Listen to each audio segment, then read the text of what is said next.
make you live in a money pit. Money pit. If your basement needs a pump or your place looks like a dump, you live in a money pit. Money pit. Pick up the telephone, fix up your home sweet home by calling 888 Money Pit. The Money Pit is presented by Spray and Forget, Caterpillar, Home Advisor, ADT, and Bonide. Now, here are Tom and Leslie. Coast to coast and floorboards to shingles, this is the Money Pit Home Improvement Show. I'm Tom Kreitler. And I'm Leslie Segretti. And we are here to help you with whatever project you are working on or wish to work on or wish to hire somebody to get done and just don't know where to begin. Or maybe you're in the middle of it, you're kind of stuck, whether and if you go this way or that way. Give us a call. We'd love to talk about your house, your home, your castle, your apartment, your condo, your tiny home on wheels, whatever you call home. Give us a call right now at 1-888-MONEY-PIT, and let's talk about that project. Coming up on today's show, this is a time of year that wood decks and trim and fencing take a real beating from the intense sun. So we're going to give you some tips on how to pick the perfect stain or brightener to have it stand up for the season ahead. Plus, have you ever noticed weeds popping up seemingly overnight from cracks in your driveway and sidewalks or even between bricks in your patio? Well, there's an easy and all-natural way to deal with that unwanted greenery, and we'll have tips just ahead. And are you thinking about adding a pool to your backyard, but you just don't have the space? Well, there may be a solution, and it's called a spool. It might just be the perfect fit you need. We'll tell you how to figure out if a spool is the right fit for you. So give us a call right now. We're here to talk about your house. The number is 1-888-MONEY-PIT. Jerry in North Carolina needs some help with driveway repair. What is going on? Well, I've lived in the home I'm currently in for 23 years, and it had just a little pebble driveway when I moved in. About 20 years ago, I had an asphalt driveway put in, and over the years I've done some of the, maintenance stuff you're supposed to have done, like slurry seal things, but probably I let too much time elapse between that a couple of times, and now I've been told by a professional that it's probably not fixable, but I'll get another few years out of it, but I'll have to replace it with something. So my question is, what's the best, most cost-effective, but attractive thing to put in place of an asphalt driveway? Right. So the reason that you want to replace the asphalt driveway, is it cracked? It's got lots of tiny cracks, but they're going to get bigger, and it's probably going to start crumbling apart in the next few years. Okay. Is it sunken in any places, or is it just the surface wear and tear and the cracking? Yeah, it's not sunken in, no. All right. Well, look, if it's not sunken in, that means they must have done a really good job when they put it down in the first place, because you have no displacement of the driveway base itself. And if you're to tear that up and start from scratch, it's going to be a pretty expensive project. The least expensive way to do this would be to add another layer of asphalt on top of it. Now, I'm not talking about just sealing the driveway, but actually putting a thin layer over what you have right now. And that's going to look like a new driveway. And because the base is solid and it's not moving, sometimes we get these calls and it's sunken, it's twisted, it's broken, it's because it all settled out. But if it's relatively solid and all you're talking about is just the degradation of the surface, another layer of asphalt on top of that might be the hot ticket. It'll be the least expensive way to go. And you'll have what looks like a brand new driveway, in an afternoon, essentially. Well, that sounds awesome, because I was thinking I would have to be the one to tear it apart and get rid of it first, and then have something else down. We can think of other projects for you to do that same weekend if you like, but that's one you don't have to do. All right. Well, that's great. I will look into having that quoted. All right, good. And remember, when you talk to these contractors, a lot of them will try to talk you into a bigger project than you need, but if it's structurally sound, I think that's really all you do need to do. Okay. All right. Well, thanks so much. Good luck. Thanks so much for calling us at 888-MONEY-PIT. Paul in Pennsylvania is on the line and needs some help heating and cooling. What can we do for you? We had an add-on about 30 years ago in this house. It's actually my childhood home we bought, and it's but we are changing what used to be a mudroom into a laundry room and a bathroom. With all that plumbing that's going on in there, we're trying to find the best way to heat it. The house is on central with a furnace gas furnace. But I'm unable to get the ducting out there. Okay. Is there another way that might be better than just like an electric baseboard heating? So this is just for the laundry room, and it's like we're on the end of the house or something where you don't have ducts that go that far? Like, why is it hard to get them out there? Just explain the layout to me. Floor is actually technically about 10 inches lower than where the foundation is for the house. That's where it was poured about 30 years ago or so. And the only access point I have outside of the house with that is actually taken up with the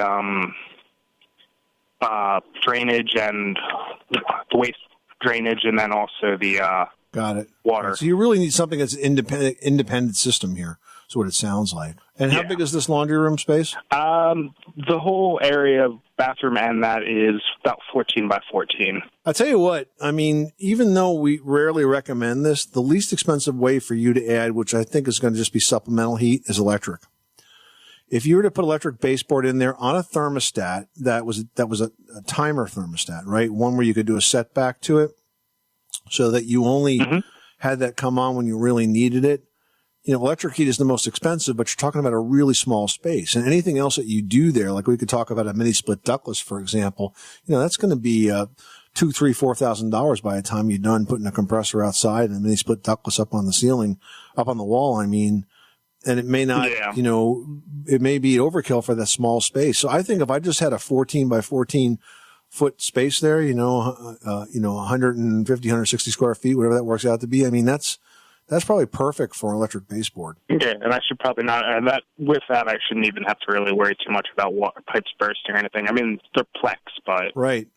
And you know what? The other thing that you could do is, what's the bathroom situation now? Do you have a tile floor down, or what kind of flooring do you have? We actually don't have any flooring down right now. We just got the floor joist and ceiling joist is in. We're finishing up the plumbing currently. Why don't you put electric radiant heat under the floor? Put it under the floor of the bathroom and the floor of the laundry room if it's not done yet.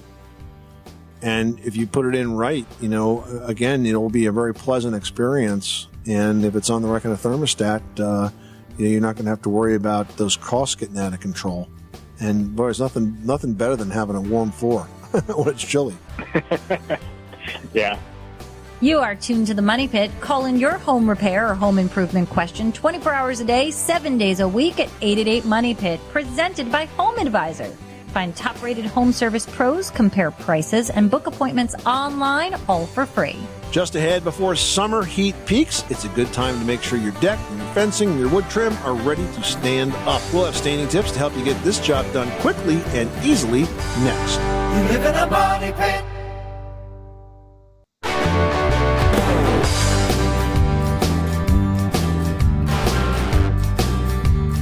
Money pit.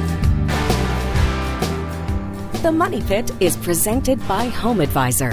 Find trusted home improvement pros for any project at homeadvisor.com.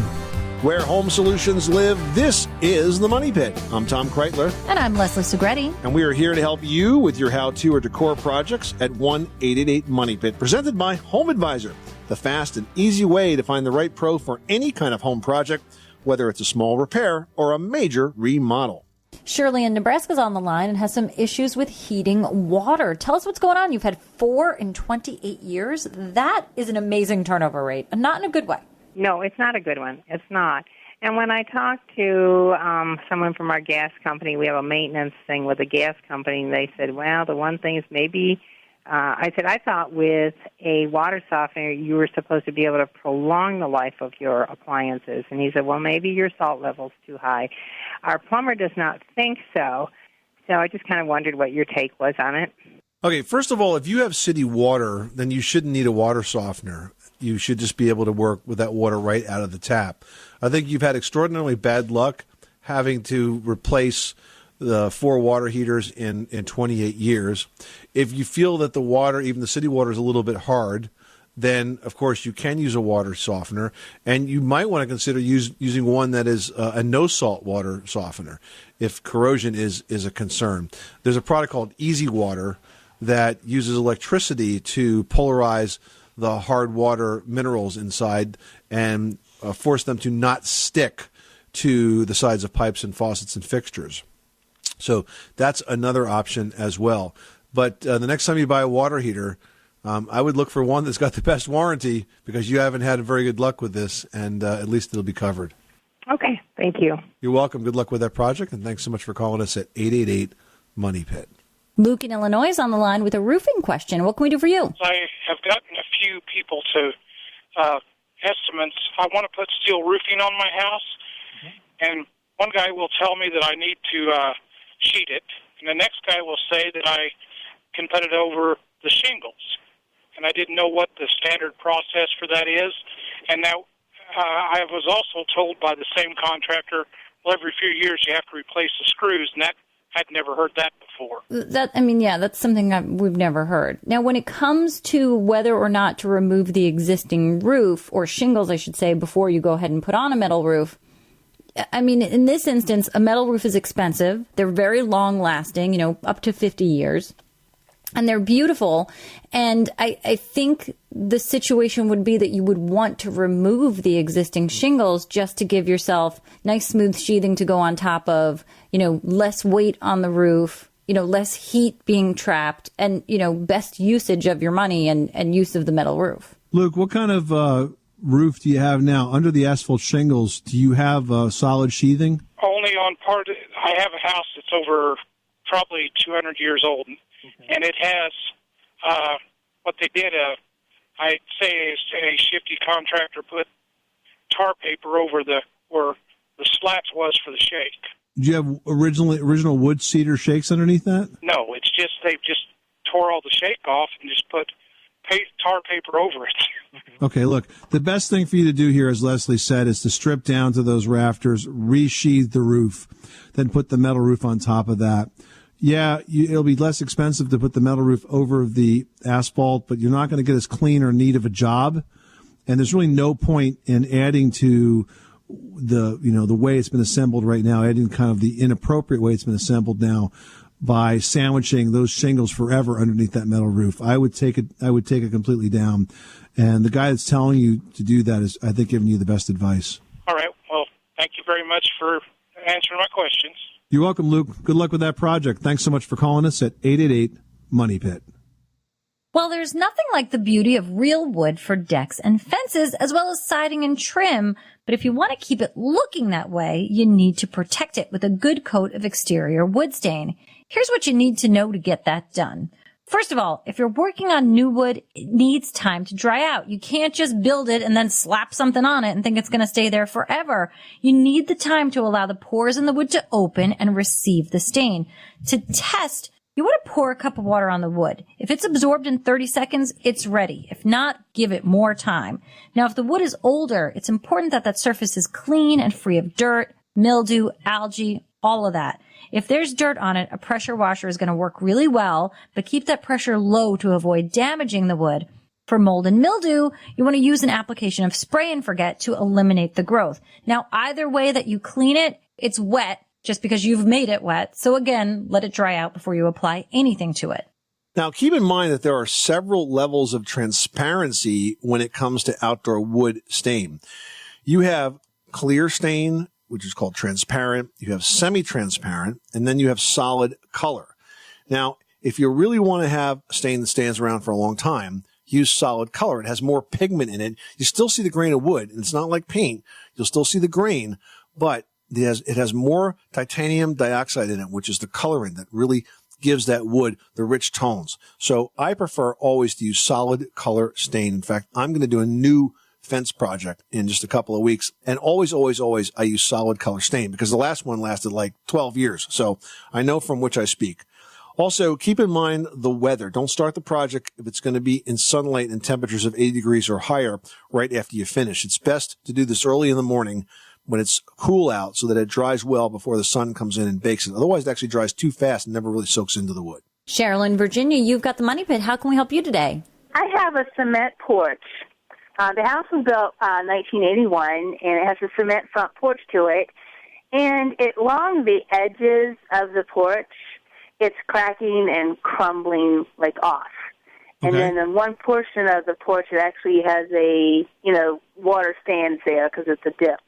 Mm-hmm. I was just wondering if there's a economical way I could fix that to make this porch last a little bit longer? Yeah, and there's a couple of things that you could do. You could either resurface the whole porch surface, or you could mix up a recipe of Quikrete products that could be used to patch those badly chipped or spalled areas. Now, the key here is that you just can't buy a cement mix in the bag, mix it up, and be done. Because when you're trying to adhere new concrete to old concrete, you need to use products that are designed to make that bond possible. So if you go to Quikrete.com, you look at the listings for projects, there are actually one-sheets there that give you the step-by-step for repairing badly damaged concrete. There's also a one-sheet for resurfacing concrete. And I think one of those two applications and the products they recommend there are going to work. It is a do-it-yourself project, and it's not terribly expensive. The products are very affordable, and the instructions are there too. But make sure you follow them. It's like mixing a recipe. You can't leave out, one item, or it's just not going to come out right. Okay. And then now, as far as along those edges, that we have to probably build up a sidewall. You could mix it up to a consistency where you could trowel it and reform the edge. Oh, okay. Cool. The Quikrete.com. Thank you so much. Good luck with that project. Thanks so much for calling us at 888-MONEY-PIT. Bill in Florida needs some help with a new home. How can we help you with that? My brother-in-law purchased a home lived in by a smoker of 13 years, a heavy smoker, inundated the home with considerably with the smoke, and we had mentioned some options to him, which was kills, take out the rug, and sanitize his ductwork. Well, he's done two of those three things except for the sanitation of the ductwork, of the vent system, and there's still preponderance of smell in there. And I was just wondering, are there any other mitigating things that we haven't considered that we could provide to him to help him out? Did you do anything to the subfloor that was underneath the padding? He did nothing to the subfloor. I know that for a fact. Okay, it would be a very good idea to prime that. Well, he's not a man of means, so to pull the rug up and put it back down is probably not going to be an option for him. Are you sure that filters have been changed in the ductwork and in the cooling system itself? Okay, I know the filters have been changed because I changed them myself when I showed them to him. He has not had the ductwork cleaned, and one of the recommendations we're making is that he hire someone to get in there and clean it. And when you take out the big intake vent, there's just yellow corrosion all around that foam as it leads up into the roof of the property. So I've recommended that he might want to have that foam pulled out. But again, depending on the expense, I don't know if he can do that. Is that something you guys would recommend? Well, here's another step that you could take in the meanwhile, and that is that 3M has a filter that just came out on the market that is a carbon-based filter. So it's designed to not only filter the air in terms of dust particles, but it's also designed to remove odors from the air. So you might want to think about replacing the HVAC filters with the 3M Filtrete odor reduction filters. The carbon in there is pretty significant. It's about 5 or 6 times more than what the nearest competitor has. It really is quite a lot, and I think it might help a little bit in this case. Cleaning the ducts when they're that dirty and that gross is going to be probably a good move, but you might just want to replace the filter with one that's designed to absorb odor in the meantime. Well, I appreciate the assistance. We'll try the filters, and we'll just go from there. Try the filter. It's not very expensive, and it's probably $25, $30, and it'd be worth a shot. Okay. Hey, thanks for your time, guys. Good show. Appreciate it. You're welcome. Good luck with that project. Thanks so much for calling us at 888-MONEY-PIT. Just ahead, speaking of green, there's one kind of green that we all really want to avoid these days, and that is weeds. We're going to tell you the one thing that you should be doing right now that will keep your lawn weed-free all summer after this. 888-MONEY-PIT.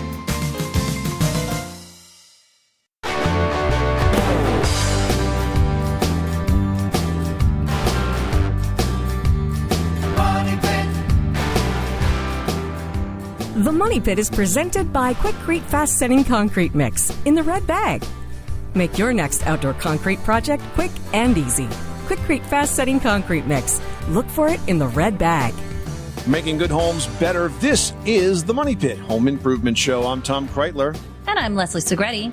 Well, if you're looking forward to having a lush, green, healthy lawn, preventing weeds from taking over is essential. But considering that a single dandelion plant can make up to 15,000 weed seeds, it's a wonder any of us win at this battle. Yep, but with the right tools, tips, and products, you can take back control of your lawn and enjoy that lush green space this summer. With us to talk about that is Jim Wood with Bonide Products. Welcome, Jim. Thank you, Tom and Leslie. Glad to be with you this morning. As the saying goes, April showers bring May flowers, but that's not all they bring. The weeds get work, and if you don't stop them early in the season, you can lose that battle. You guys have been in this business for darn near 100 years. What's the most common mistake people make when it comes to weed control? Well, the most common mistake is they don't get a jump on it early enough in the season. They tend to wait until they get a large influx of weeds, and then they go out and try and get it under control. And it's an ongoing process, Tom. The one application sometimes will control most of the weeds, but it doesn't do 100% control. So they have to come back and do a second, application in most instances.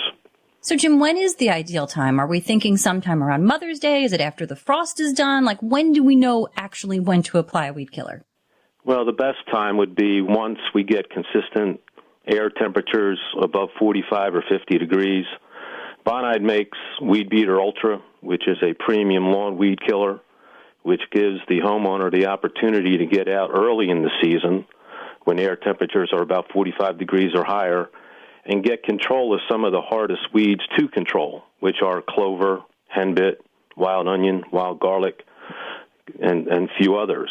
And then later in the season, as dandelions come up, most people will spray their lawn when the dandelions are in bloom. Right. Well, the dandelions are there prior to the bloom. Right. So when you spray earlier in the season with Weed Beater Ultra, you'll get control of the non-blooming dandelions that are in homeowners' lawn. So this product actually stops the weeds from blooming. It basically halts their growth, and then the grass comes up normally without the weeds in between everything? Correct. It stops the growth of the weed, and the homeowner normally sees results in about 24 to 48 hours after application. And within, 2 to 3 weeks, all the weeds are gone. Now, you often reseed in the spring to fill in those bare spots and any damage that may have happened since the fall. Typically with weed killers, don't you have to wait about a month for that? Most standard lawn weed killers that homeowners have access to prevent the homeowner from reseeding for about 4 weeks. Okay. That is a true statement. Weed Beater Ultra, because it's minus a particular herbicide that's in all the traditional lawn weed killers, allows the homeowner to reseed their lawn in 2 weeks after they make an application of this particular product. Well, that makes a big difference because the earlier you get that seed in, the more time you have for the roots to grow and be nice and deep and healthy before it starts to really heat up in the summer. Correct. Yeah, it's an ideal time. When they make the application of the Weed Beater Ultra, they wait about 2.5 weeks, put down the grass seed, and normally if they apply the weed killer early enough, Tom, they have an opportunity to get a good, strong growth of the grass seed that they put down. Because the longer they wait to put down an herbicide, and then they have to wait the additional 2 weeks after that, now you're encroaching into the warmer months of summer, and that's not the ideal time to plant grass seed.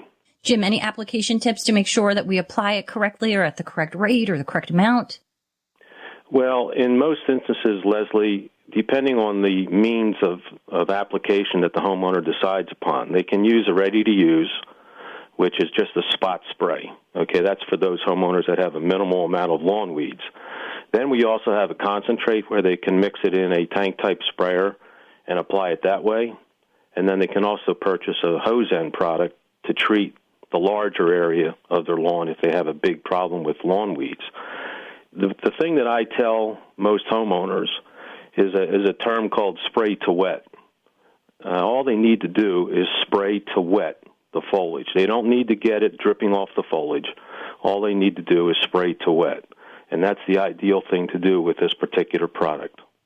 We're talking to Jim Wood. He's an expert with Bonide Products about how to have a weed-free lawn.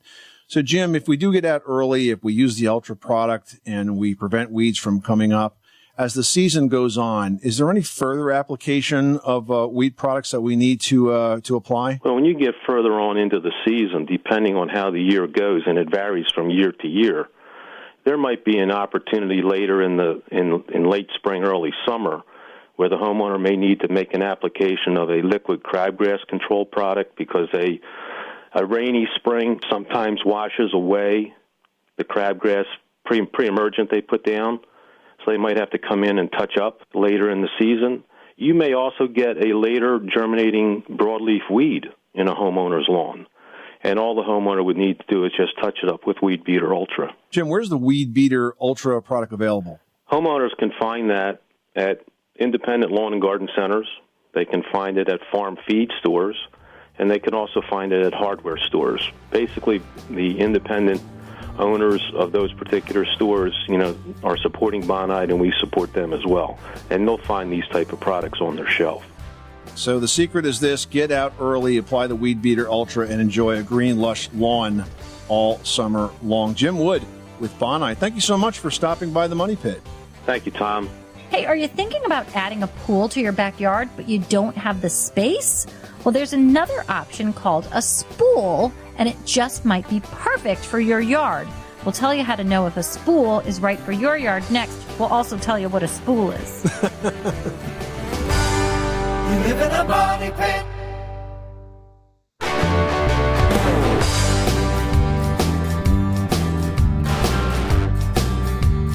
Money Pit.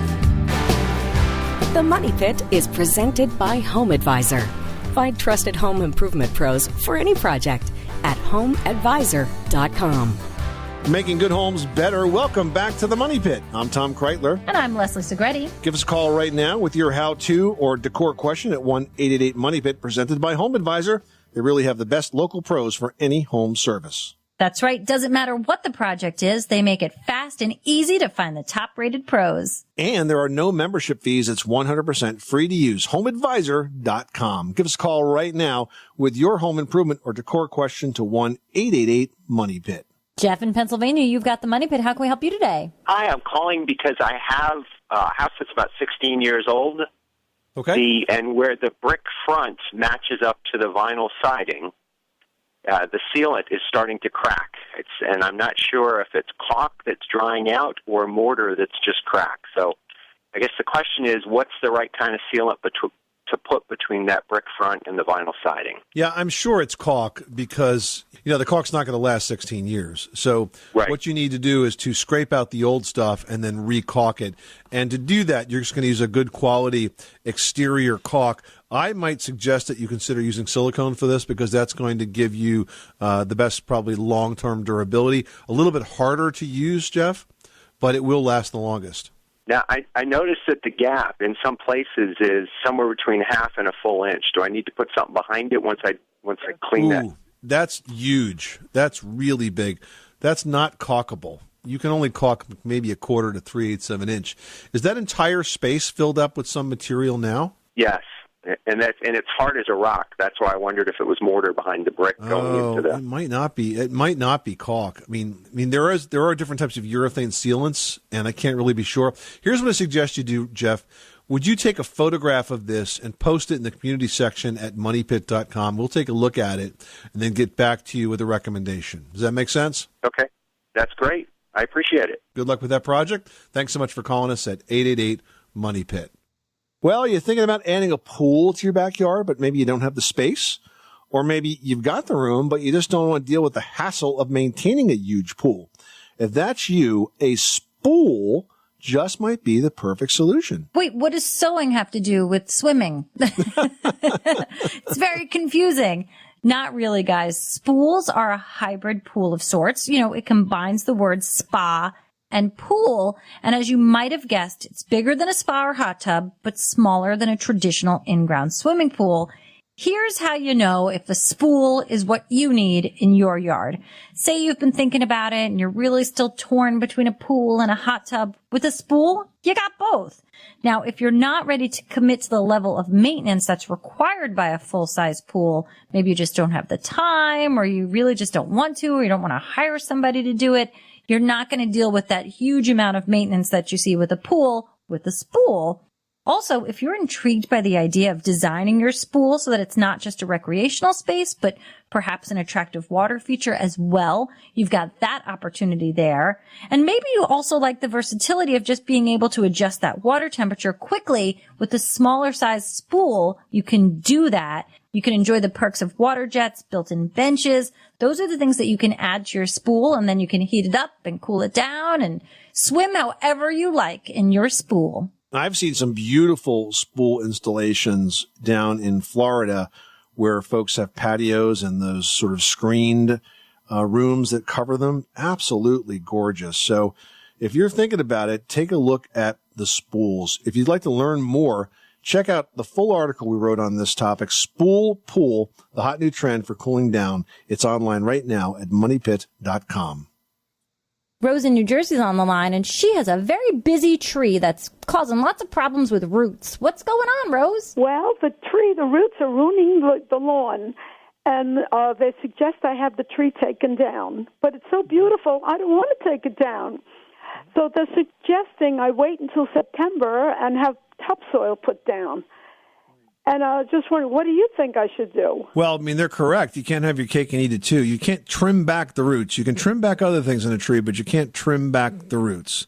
So you have to either cover those roots with more topsoil or wood chips or anything else, depending on what you want it to look like. Or you got to say bye-bye to the tree. It's funny you mentioned this because just today I had to take out a big maple tree in my yard, which I was really sad about because I loved the tree, but it was just dying from the inside. It was getting dangerous. And so the tree company I hired ground out the stump for me and left, about 6 inches or 8 inches of wood chips sort of flush with the soil. So I took 3 wheelbarrows of wood chips out of this hole, filled it all with topsoil and planted seed. That was my project for today. So I do feel your pain. If you love this tree, you want to save it, you're going to have to put up with those roots. And you're going to have to cover it. And if you're, if they're telling you to wait till September so the grass grows, but the other thing is if you got a big tree, you're going to have a hard time getting the grass to grow.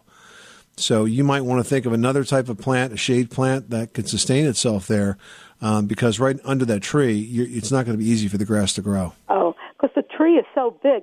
It's about 25 years old. Beautiful tree. Yeah. Well, then just keep it and enjoy it. Deal with the roots. You're going to have to cover it with something.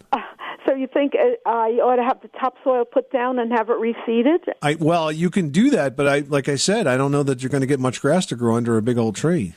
The sun can't get there. So you might want to think about a shade plant like Pachysandra, for example. Okay. Well, thank you so much for taking my call. You're welcome. When it comes to your home, every inch and every penny counts. So don't waste them where they're not needed. Design trends, it's time to ditch when the Money Pit continues. The Money Pit is presented by ADT, introducing ATD Go, the new family mobile safety app and service. Get ATD Go with 24/7 emergency response and any ATD security system. Go to ATD.com to learn more today. With 36-month monitoring contract, early termination and installation fees apply. Certain markets excluded. Licenses available at ADT.com. You live in a money pit.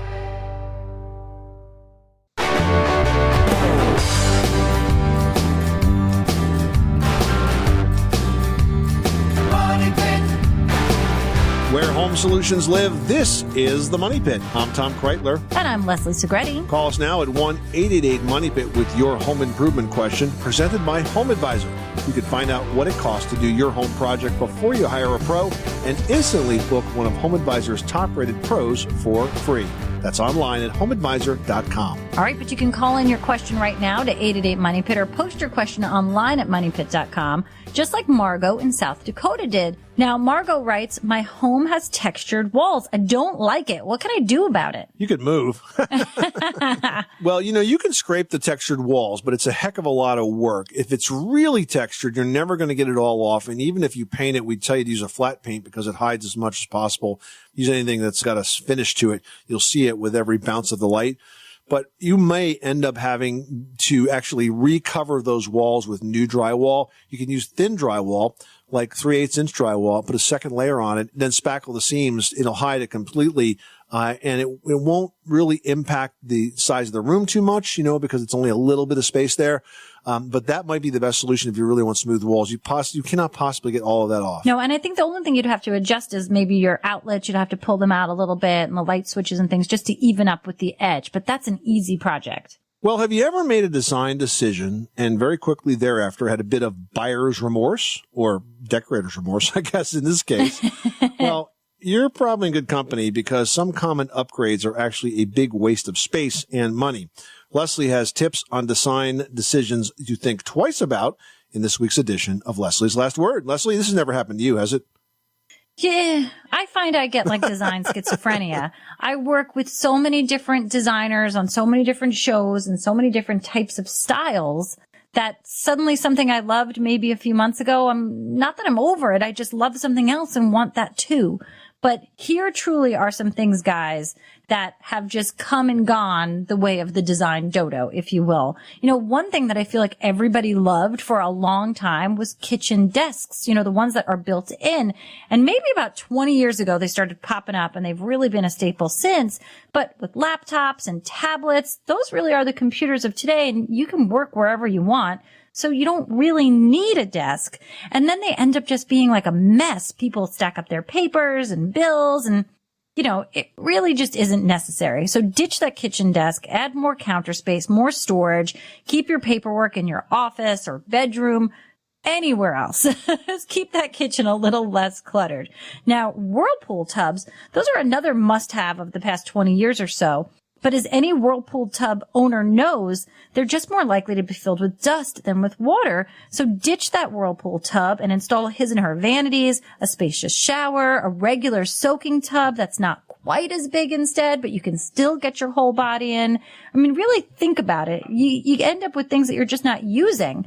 And a microwave over your kitchen range, that really seems like an obvious choice. But it's actually kind of dangerous and also silly. I can't tell you how many times I've heated up a bowl of soup for the kids, and then I can barely get it out of the microwave. And now I'm using pot holders, and I'm picking it up over my head, and I'm always wondering if I'm going to burn myself. Why not install your next microwave in a drawer under your countertop?